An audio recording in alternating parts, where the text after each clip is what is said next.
튀니지 감독이 한국과 일본을 비교평가해서 화제가 되고 있습니다.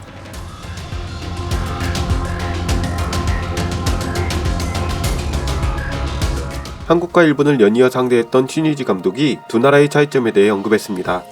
13일 한국에 0대4로 패하고 17일 일본에 0대2로 패한 튀니지의 잘렐 카드리 감독은 일본과 경기 후 인터뷰에서 두 팀 모두 아시아의 강팀이기 때문에 큰 차이를 느끼지는 못했다.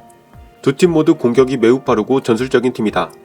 그러나 한국은 1대1에 강하고 신체적인 능력이 있다. 반면 일본 선수들은 기술면에서 낮다 라고 설명했습니다. 한편 튀니지 감독의 이 같은 발언은 한국이라는 단어에 민감한 일본 언론과 누리꾼들 사이에서 화제가 되고 있는데요. 구체적으로 어떻게 반응을 하고 있는지 일본 언론이 전한 기사의 내용과 기사에 달린 댓글 반응을 전해드립니다. 먼저 일본 언론의 기사입니다. 일본 대표와 한국 대표에 패한 튀니지. 감독이 말하는 양국의 차이점은 그다지 많지는 않지만 튀니지 대표팀을 이끄는 잘렐 카드리 감독이 일본전을 되돌아봤다. 기린 챌린지컵 2023 일본 대 튀니지가 17일 개최. 경기는 43분 후라시 쿄고의 골로 선제한 일본이 후반에도 경기 주도권을 장악. 69분 쿠보 타케우사의 어시스트로 이토 주냐가 추가골을 탈취하며 완봉 승리로 6연승을 달렸다. 이 경기 전에는 한국 대표팀과 맞붙어 0대4로 패했던 튀니지. 일본의 승리를 축하한 카드리 감독은 두 팀의 차이에 대해 묻자 둘 다 아시아의 강팀입니다. 그다지 큰 차이는 느끼지 않았습니다. 라며 아래와 같이 말했다. 공격이 빠른 점이 모두 공통적으로 좋은 점입니다. 한국은 1대1이 되었을 때 신체 능력이나 강력함이 뛰어났습니다. 그에 비해 일본 선수들은 조금 더 기술적인 면이 뛰어나다는 차이가 있을지도 모릅니다. 또 이 경기에서 신경 쓰였던 일본 선수에 대해서는 여러 명이 매우 훌륭하고 빨랐지만 한 명을 꼽자면 쿠보 선수입니다. 라고 두 번째 골을 어시스트하는 등 활약한 쿠보 타케우사의 이름을 거론하며 기술적 능력이 높고 플레이가 매우 영리합니다. 축구에서는 지능이 매우 중요합니다. 훌륭한 선수라고 생각합니다. 라고 극찬했다. 기사에 달린 댓글 반응입니다. 비슷한 기사 3개에서 발췌하였습니다. 기술에서는 일본, 피지컬에서는 한국이라는 것은 틀리지 않아. 닮은 듯 하면서도 닮지 않은 상대와 2연전을 소화하는 것은 상대국으로서는 대비하기 어렵고 승패와 상관없이 좋은 경험과 강화가 되지 않을까. 한국은 해외로 나가는 선수는 병역 같은 것도 있어서 숫자는 적지만 피지컬 면에서 뛰어나기 때문에 이적지에서 실패하는 선수는 별로 없다. 최근에는 일본도 해외에 피지컬에 많이 적응한 선수가 존재하고 있지만 지금도 해외에 나가면 고전하는 선수들이 많기 때문에 피지컬이 낮은 일본 리그보다 한국 리그에서 뛰거나 일본 리그를 거치지 않고 손이나 희찬처럼 다이렉트로 유럽에 가는 것이 좋겠지.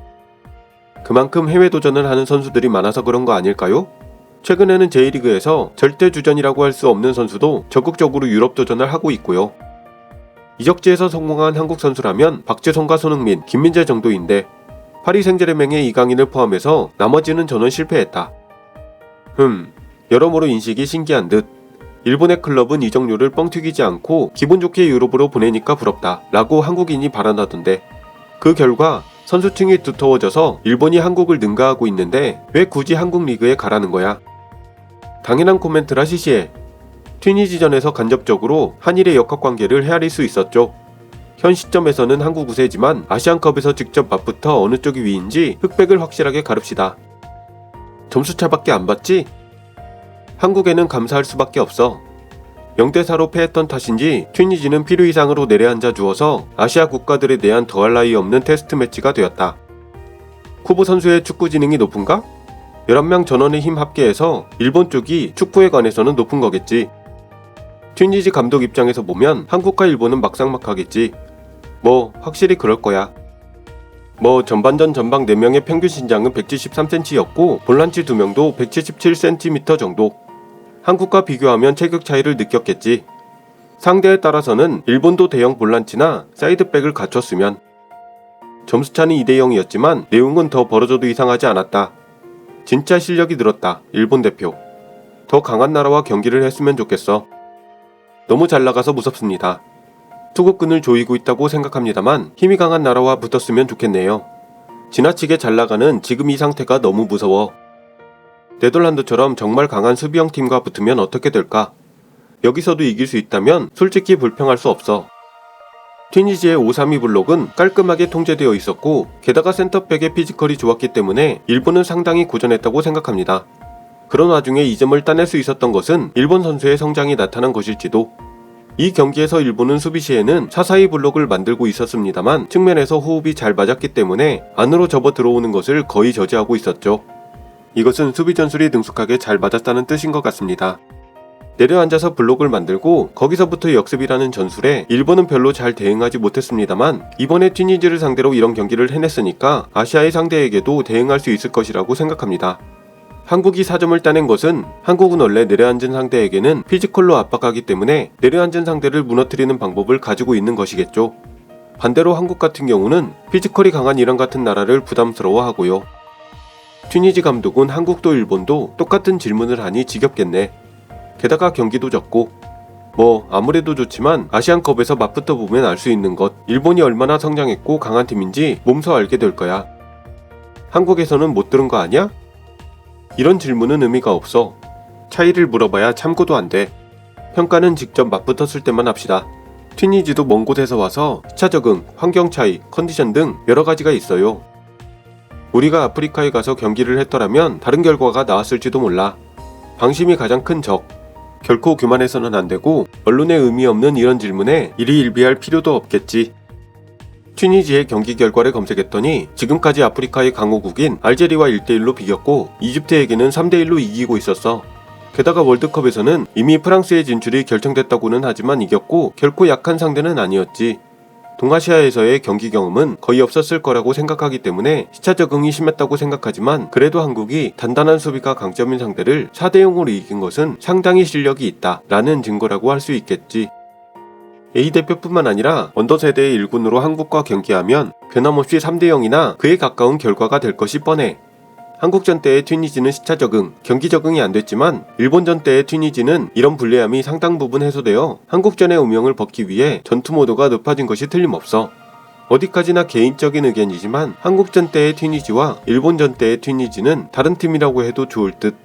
분심을 말하자면 한국전은 스포츠 외의 요인이 얽혀 있어서 이기든 지든 뒷맛이 나쁘기 때문에 또 부상의 위험도 있기 때문에 경기할 필요는 없다고 생각해. 일본과 한국의 점수 차이는 세트 플레이 차이야. 최근 전혀 세트 플레이에서 나오는 득점이었기 때문에 단단하게 내려앉은 상대에게 일본이 어떻게 싸울 수 있을지가 관전 포인트겠지. 그래도 아마 한국과 했을 때가 튀니지 선수들의 컨디션이 안 좋았겠지. 후반에만 사실점했을 정도니까 시차 적응이 안 됐을 거야. 한국 선수도 3명을 제외하고는 해외에서 왔기 때문에 시차 적응은 서로 마찬가지. 반대로 일본의 해외파 선수들은 시차 적응이 끝났을 텐데 2대0은 좀 아쉽네. 요점은 시차 적응까지 들먹여서 상대방을 낮출 필요가 없다는 것. 일본과 한국의 차이점을 왜 물어? 방향도 다르고 감독도 다르고 선수도 다르고 대처하는 방법도 다르니까 다른 게 당연하잖아. 그럼 그런 기사를 왜 봐? 수요가 있으니까 기사가 나오는 거야. 튀니지가 진심이었던 것은 이웃나라에서 대패했기 때문이겠지만 그래도 일본을 이기지 못했다. 그런 의미에서 1년 반 만에 일본의 수준은 월등히 달라졌다. 그때는 일본이 베스트 멤버로 일방적으로 깨졌는데 가장 수학이 있는 경기. 튀니지도 한국전과 멤버를 많이 바꾼 것 같아. 일본전이 베스트 멤버가 아닐까? 한니발 나왔어? 한니발은 안 나왔네요. 컨디션 문제인지 부상인지. 한니발은 한국전에서 풀타임으로 나왔었어요. 한니발 메브리 선수는 맨유에서 주전은 아니지만 최근 미토마가 뛰었던 브라이튼전에서 골을 넣어서 일본에서 인지도가 있습니다. 어제의 튀니지였다면 한국은 잘해봐야 무승부야. 첫 경기의 튀니지는 컨디션이 너무 안 좋았었어. 일본은 베트남을 상대로도 2대0 이겼죠. 실제로 한국 대표팀은 손흥민은 물론이고 황희찬이나 높이가 있는 김민재도 있어서 공격력이 상당하다고 생각합니다. 컨디션에 어려움이 있었다고는 하지만 튀니지를 상대로 4점을 따는 것은 쉽지 않을 것입니다.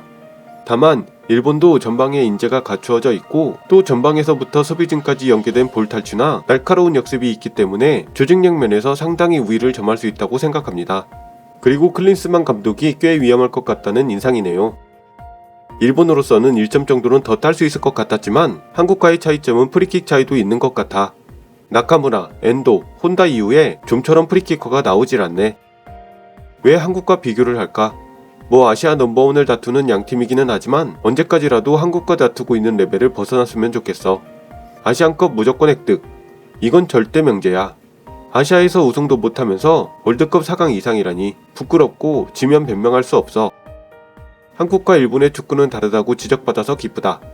한국은 무턱대고 일본에 다가가고 싶어 하지만 이제 슬슬 다른 축구의 길로 가는 것이 좋아. 잠시 혼잣말 좀 하겠습니다. 그 한국의 피지컬에 수십 년 동안 일방적으로 당하다가 결국 선천적인 한계 때문에 극복하지 못하니까 궁예지책으로 선택한 것이 발전해서 지금의 일본 축구가 된 거란다. 그 피지컬에 밀려서 나자빠지는 게 부끄럽고 어떻게든 못 붙게 하려고 나온 핑계가 한국은 거칠어서 싫다, 부상당한다 라는 말이고, 그리고 너희가 심판 장난질을 안 했으면 우리가 결과에 딴지를 걸겠냐? 최근 U17 아시안컵을 다시 보렴. 일본 전담 태국 심판은 어떻게 설명할래? 그렇게 심판 장난질로 우승하더니 결국 U17 월드컵 일본 포트에 들어갔더라? 그리고 전설의 1군은 대체 언제 볼 수 있는 거냐? 질 것 같으면 2군, 지면 3군. 결과가 나오기 전까지는 몇 군인지 알 수 없는 거야? 무슨 슈레딩거의 고향이세요? 할 말은 많지만 편집하기 힘드니까 여기까지만 할게. 다만 너희가 우리를 비난할 때 한국이라는 단어가 들어갈 자리에 일본이라는 단어를 넣어봐. 그게 바로 팩트라는 거니까. 여러분, 이건 분명히 혼잣말이었습니다.